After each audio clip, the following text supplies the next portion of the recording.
In the light off history ইতিহাসের আলো YouTube চ্যানেলে সবাইকে মহাষ্টমীর শুভেচ্ছা জানিয়ে সরাসরি বেলুড় মঠ থেকে নীলাম্বর মুখার্জির বাগান বাড়ি, এখানে শ্রী শ্রী মা সারদা দেবী পঞ্চতপা সাধনা করেছিলেন। ঠাকুর পরম রামকৃষ্ণদেব পরম পুরুষ তিনি গত হওয়ার পর মা এই পবিত্র যন্ত্রর উপরে উপবিষ্ট হয়ে পঞ্চতপা সাধনা করেছিলেন।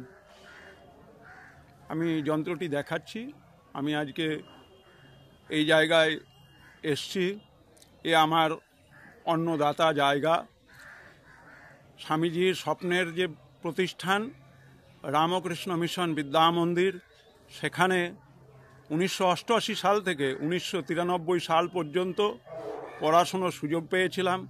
সেই সূত্রে এই নীলাম্বর মুখার্জির বাগান বাড়ি, এখানের সঙ্গে আমাদের একটা আত্মিক যোগ গড়ে উঠেছিল।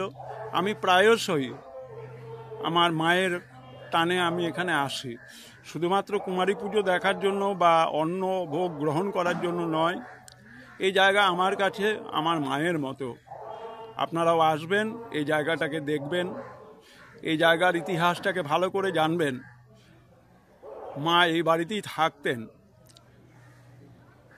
প্রথম দিকে তিনি বাগবাজারে ছিলেন, শেষের দিকটা এখানে ছিলেন। এখানেই আমাদের স্বামীজি এবং তার যে ভাতৃসংঘ, অর্থাৎ ঠাকুর রামকৃষ্ণদেব গত হওয়ার পর যারা প্রথম পর্বের সন্ন্যাসী ছিলেন তাদের এখানে গ্রুপ ফটো রয়েছে। পরে in the light off history ইতিহাসের আলো ইউটিউব চ্যানেলে সেই ভিডিওটাকে তুলে ধরা হবে। আপনারা মায়ের চরণধুলি ধন্য এই জায়গাটিকে দেখবার সুযোগ পাচ্ছেন আমার চ্যানেলের মাধ্যমে। আপনারা সবাই ভালো থাকবেন। মায়ের আশীর্বাদ আপনাদের সঙ্গে সর্বদাই থাকবে।